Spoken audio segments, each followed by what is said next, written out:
Millions of Asians have immigrated to the United States since the end of World War II. In Chapter 12, you will learn about the Chinese, Korean, Filipino, and other Asian Indian Americans and their assimilation into American society.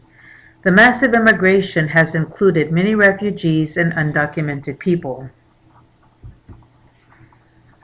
The changes in American immigration laws, the global expansion of capitalism, and colonialism played an important role in Asian immigration. There were laws that prohibited immigration from the Far Eastern countries in the early years of the 20th century. The third great immigration stream brought the historical large flow of Asians with the passage of the Immigration and Nationality Act amendments of 1965. The lures of riches in America and the deterioration of living standards in China, as well as the construction of the Transcontinental Railroad, brought large numbers of Chinese laborers to do the hard and dangerous work. Many of these workers lost their lives in the process of building the railroad.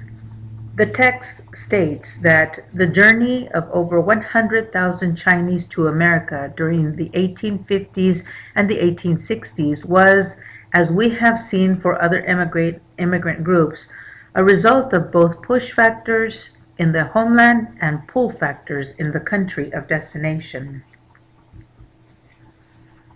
Once the railroads were built, the Chinese continued to immigrate to meet the demands for laborers in the gold rush of 1849. The Chinese economy was declining, as previously mentioned. For many poor Chinese, they became involved in slave-like labor conditions called the coolie trade. Those that came were men, and they came as sojourners. Generally, they did not intend to remain in the United States.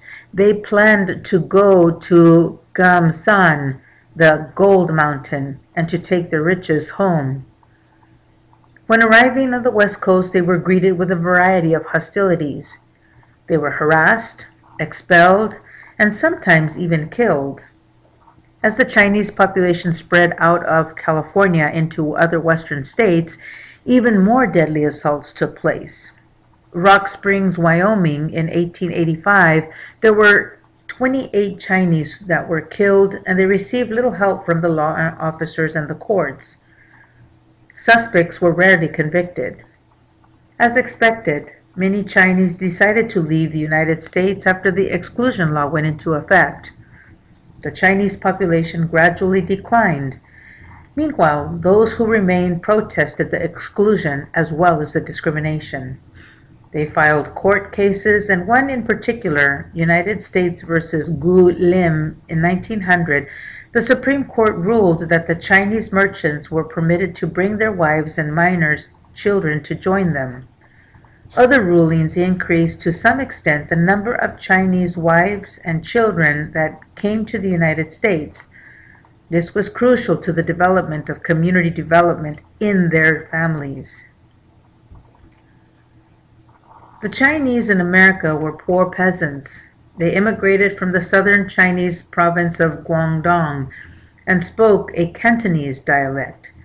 They were able to preserve their culture and resist assimilation due to the hostilities that was directed to them. Several years ago, Bill Coate, with a group of fifth-grade students in Madeira, set out trying to solve a mystery.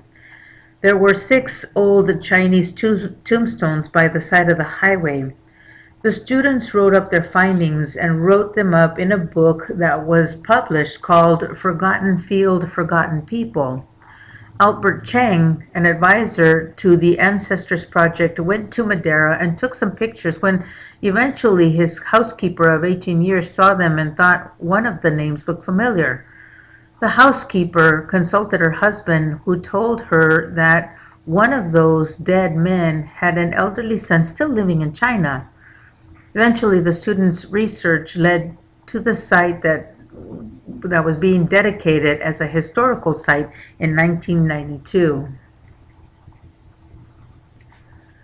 There were about 1.3 million Chinese immigrants that were counted between 1820 and 2000. About 2/3 have arrived after 1965. Some Chinese Americans may trace their ancestries through as many as 6 generations, while others are part of the new first or second generation.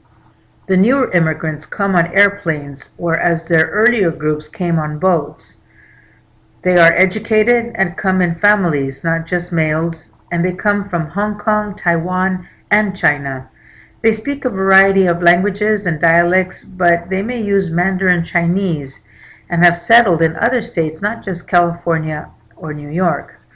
They have moved into mainstream America. It seemed that secondary assimilation may be occurring more rapidly, and they have achieved educational and occupational success as they pursue the American dream. Let's take a look at the Koreans. The closeness of China, Russia, and Japan has affected the development of the unique culture and society of Korea for many centuries. Most Korean immigration to the United States also occurred after 1965.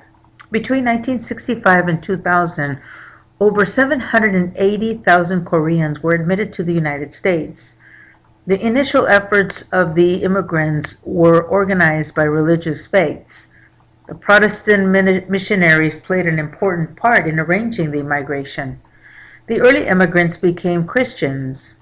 In the early years, they worked on plantations and spent long, hard hours of labor, and most of what they earned was used to afford life's necessities and to repay the money they borrowed for the ticket to Hawaii. The Koreans also used a picture bride program to balance the sex ratio. Between 1950 and 1953, many Korean women came to America. There was an additional increase when 6,000 war orphans and about another 6,000 students were admitted to the United States. Due to the recent arrivals of the Korean immigrants, over 70% of Korean Americans were first-generation immigrants. Koreans tend to favor cultural assimilation by addition rather than substitution.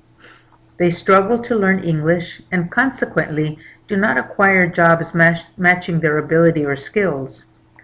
Researchers also found that a higher proportion of Korean Americans were business owners and that could be traced to language difficulties or to discrimination or even both. They also found that Korean women outmarry more than Korean men. This may stem from the presence of American troops in Korea since 1950. They seem to be moving toward being accepted by other members of American society and a strong identification of America, or with America. They have high levels of naturalization. It is reported that over 56% of Korean immigrants had become U.S. citizens in 2002. The first Europeans arrived in the Philippines in 1521, when Magellan sailed into the islands and laid claim to them on behalf of Spain. They were named in honor of King Philip II, about 21 years later known as Las Islas Filipinas. The Spanish conquistadores established Christianity through most of the island. In 1898, the U.S. war on Spain led to the United States gaining control of the Philippines. And between 1903 and 1920, hundreds of Filipino men came to the United States to study. Many Filipino workers were recruited to the sugarcane fields.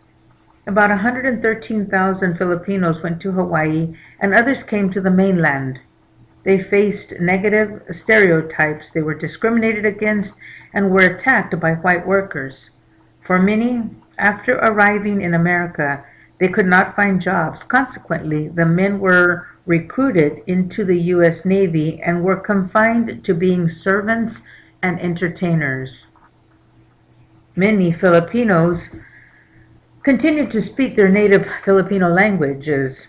There were many anti-Filipino racist headlines that were written about Filipino men. Interracial date was a serious problem in the eyes of the Native Americans. They felt that the white blood was being threatened, so consequently, laws were passed to prevent them from interracial marriages. Regardless, many Filipino men did settle down and start families. In 1946, after the end of World War II, the Philippine Islands finally became an independent country. Many served in the armed services. However, it wasn't until 1946 did all Filipino nationals become eligible for naturalization. Once again, after 1965, there was a massive Filipino immigration that occurred due to key laws that were passed. By 1950, there were over 120,000 Filipinos, and after 1970, there were over 1.5 million Filipinos. We know that the new Filipino immigrants were more educated, and about 40% of the arrivals have bachelor's degrees or higher, and 68% of them held professional and managerial jobs according to the U.S. Census. Many are professionals in the healthcare industry. For the Filipino community, many are likely to marry outside of their group than any of the groups discussed in Chapter 12. The naturalization rate of the Filipino community is the highest at 68% compared to the other groups.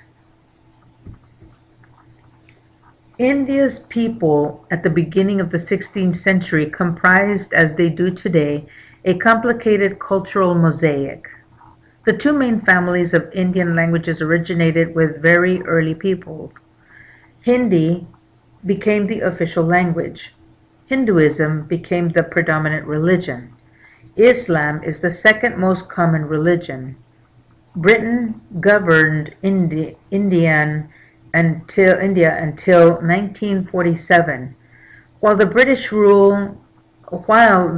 ruled, they built an infrastructure of railroads, roads, telegraphs, and telephone systems, factories, schools, universities, and a unifying system of government.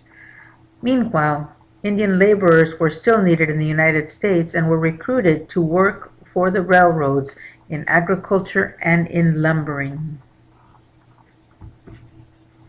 As we saw with other Asian groups, the immigrants from India were men who initially intended to sojourn in America, make money, and return to their homelands in India. They were poor, illiterate, and farmers. They were also greeted with discrimination based on their cultural and religious differences. Most spoke Punjabi and came from northwest India, the Punjabi region. They were not Hindus, they were Sikhs, and about 1/3 were Muslims. Due to some of the discriminatory practices and laws, such as the Alien Land Law, they were prevented from buying and owning land. Additionally, there were no Asian Indian women available as marriage partners, so to circumvent the land laws, skilled and hardworking Punjabi farm workers who produced outstanding crops of rice, fruits, nuts, vegetables, selected wives from other ethnic groups, particularly Latinas. In 1916, the first Punjabi-Mexican marriage took place in the Imperial Valley in Southern California. Over 800,000 Asian Indians have come since 1965. These new immigrants came with high levels of English and their proficiency is good. About 90% speak it well. In 1980, over 1/2 of the members were college students, and that's about 55%, and about 2/3 are professionals, managerial or white-collar workers. Most Asian Indians have gone into business. In 2000, there was about one business owned by Asian Indians for every member of a group. According to research in Liang and Ito, American-born Asian Indian men outmarry at a 45% rate. As for the naturalized rates among Asian Indians, it stands at 49%, and it is fourth among the 4 Asian groups. Some additional observations. Members of all four groups have moved to adopt American culture and enter mainstream society. They all have histories of being despised and transforming themselves into model minorities. The common theme of their personal reports is that they are still identified by their looks, and no matter how American they feel, they are not regarded as white. They are Asian Americans. There have been several sociological studies that have concluded that prejudice and discrimination is still high enough to prevent Asian Americans from receiving equal pay for equal work. When their levels of education and experience were taken into account, the difference between what highly trained works ought to receive according to their qualifications and the amount as they actually receive, even if that amount is relatively high, may probably be attributed to discrimination. At the end of this chapter, here's another question to consider. Is the current level of anti-Asian prejudice and discrimination still high enough to prevent Asian Americans from receiving equal pay for equal work?